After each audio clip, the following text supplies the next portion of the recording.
Okay, so dumating na yung Astro natin. Yung specification, 6.5 inches, fan blade, 7 watts, 7,200 mAh battery, rechargeable, portable electric fan. Unbox natin. So, yung fan. Tapos meron tayong mga documentation. So, USB.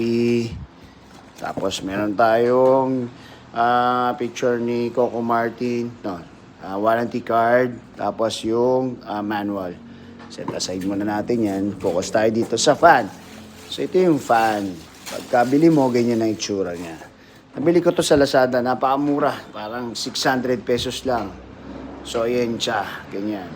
Para pag gagamitin mo na siya, kailangan mo lang extend. Yan, bubuhayin mo lang siya. So, mamili ka, multi-angle, pwede na ganyan, pwedeng kung paano gusto mo, kung paano trip mo. Yan, so, ito siya. Ganyan. Yo. First look, syempre, napaka-premium niya. Hindi siya mukhang cheapy-cheapy na so yung specification, Astron, USB fan, model number Persona 60F. Pagkakaintindi ko, pag F, ibig sabihin fix eh. Meron din silang S, yun yung nagsiswing. So, 5 volts, 2 ampere max, battery capacity, 7,200 mAh. So, medyo malaki yan. Malaki siya, compare mo sa mga ibang brand. Yan. So, 2 buttons, very minimalist, 2 buttons, 1 speed, 2 speed, 3 speed, 4 speed. Tapos isa, timer. Usually, ginagamit namin yung mga ganitong classic kapag may game yung mga anak ko. Pag mainit sa basketball o soccer, ito, ginagamit namin to.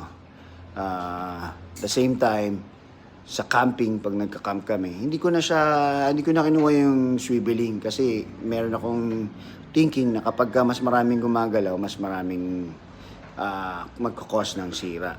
So, yan yun guys. Beige ang kulay niya, pero yung dumating guys, hindi siya beige para siyang may pagka-khaki, may pagka-brown siya.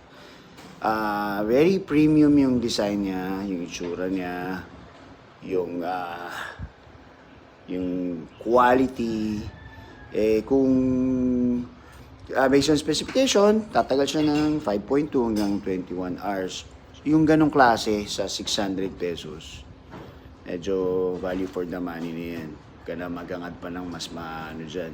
Anyways, kung meron kang power station, mas okay na to. Very compact. Lagay mo sa bag mo.